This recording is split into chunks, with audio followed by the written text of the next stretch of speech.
हरियाणा में इन दिनों सियासी पारा चढ़ा हुआ है। विधानसभा चुनाव की तारीख जैसे जैसे नजदीक आ रही है, वैसे ही उम्मीदवारों की दिलों की धड़कनें भी बढ़ती ही जा रही है। हरियाणा में इस बार देखा जाए तो बीजेपी के खिलाफ लोगों में नाराजगी साफ सीधे तौर पर देखी जा रही है। ऐसा लग रहा है कि बीजेपी के खिलाफ लोगों में नाराजगी है। हरियाणा के चुनावी सवर में कांग्रेस की चुनौती का सामना कर रही बीजेपी ने अपने सबसे बड़े चेहरे यानी कि प्रधानमंत्री नरेंद्र मोदी को फ्रंट फुट पर रखने की योजना बनाई है। आने वाले दिनों में प्रधानमंत्री बीजेपी उम्मीदवारों के पक्ष में एक के बाद एक चुनावी रैलियां करते हुए नजर आएंगे। मतलब अब जो है राहुल वर्सेस पीएम मोदी हो चुका है। इसमें भी बीजेपी की कोशिश पूर्व मुख्यमंत्री और नेता विपक्ष भूपेंद्र सिंह हुड्डा को जाट लैंड में घेरने की तैयारी है। दरअसल हरियाणा के रोहतक जिले को जाट लैंड कहा जाता है। हरियाणा की राजनीति को देखते हुए ये सबसे अहम जिला है।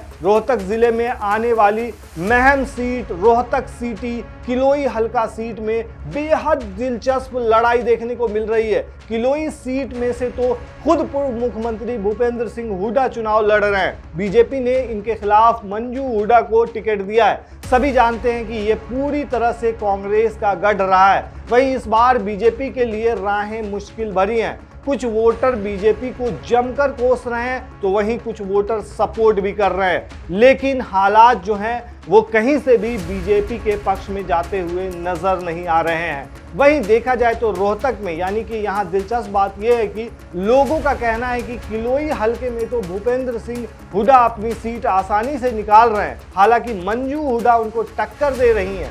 महम सीट से कांग्रेस और निर्दलीय प्रत्याशी कुंडू की लड़ाई है। यहां से बीजेपी ने दीपक हुड्डा को टिकट दिया है, मगर लोग कह रहे हैं कि कुंडू से बेहतर कोई नहीं है। अब सवाल यह है कि कुंडू ने ऐसा क्या किया जिसका लोग खुद नाम ले रहे हैं। दरअसल कुंडू ने इलाके में कई सारे सामाजिक काम किए हैं, यहाँ तक कि वे बसें भी चला रहे हैं। नहीं समझे, बताते हैं आपको। ये बसें गांव की बच्चियों को स्कूल छोड़ती हैं और स्कूल से घर लाती हैं। इसके अलावा ये प्रत्याशी गांव वालों के दुख सुख में खड़े रहते हैं, ऐसा लोगों का कहना है। खैर, हरियाणा चुनाव में अलग अलग दो तस्वीरें हैं। एक तस्वीर वो है जिसमें आप साफ देख सकते हैं कि यहाँ से कांग्रेस सरकार बनाती हुई दिख रही है, मगर ये जल्दबाजी में देखी गई तस्वीर भी साबित हो सकती है।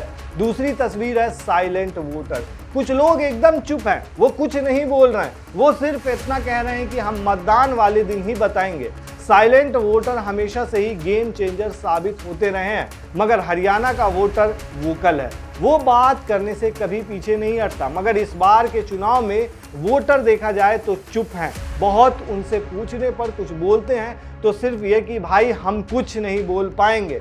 उनका ये कहना है कि जो हमारे लिए काम करेगा हम उसको वोट देंगे। मगर खास बात यह है कि साइलेंट वोटरों ने दोनों खेमों में हलचल पैदा कर दी है। वोटर कुछ बोल नहीं रहे, मगर जो वोटर कांग्रेस को वोट देने की बात कर रहे हैं वो खुलकर सामने हैं। मगर बीजेपी का वोट कम नहीं है, लेकिन वो ना तो मीडिया के सामने आ रहा है और ना ही इस बाबत किसी से बात कर रहा है। वो सीधे वोटिंग मशीन के इंतजार में बैठे हुए हैं। इस बार हरियाणा में आपको नतीजे कुछ भी देखने को मिल सकते हैं। अगर देखा जाए, गौर किया जाए तो हरियाणा में कई सारे ऐसे मुद्दे हैं जो जोर पकड़ रहे हैं, चाहे वो बेरोजगारी का मुद्दा हो या फिर कोई और मुद्दा हो, चाहे वो पहलवानों का मुद्दा हो या फिर वो किसानों का मुद्दा हो। और सबसे बड़ी बात जो देखी जा रही है कि इन 10 सालों के बाद जो सबसे खास चीज देखी जा रही है वो है कि एंटी इनकम्बेंसी यानी कि विश्वास का जो 10 सालों से सरकार है बीजेपी की हरियाणा पे, उस पे एक तरह से लोगों का विश्वास नहीं रहा है।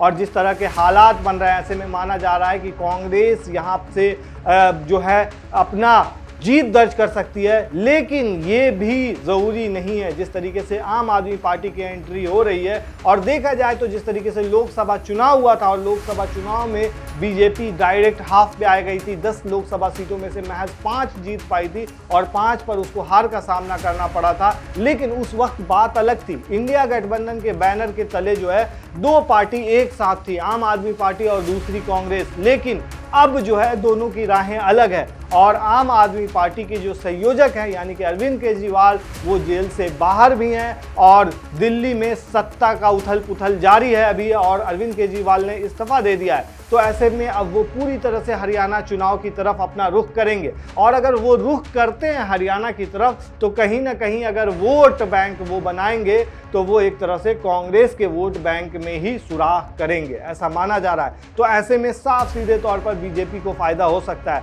आप क्या कहते हैं दोस्तों, इस पूरे मामले पर हमें कमेंट में जरूर बताएं। शुक्रिया।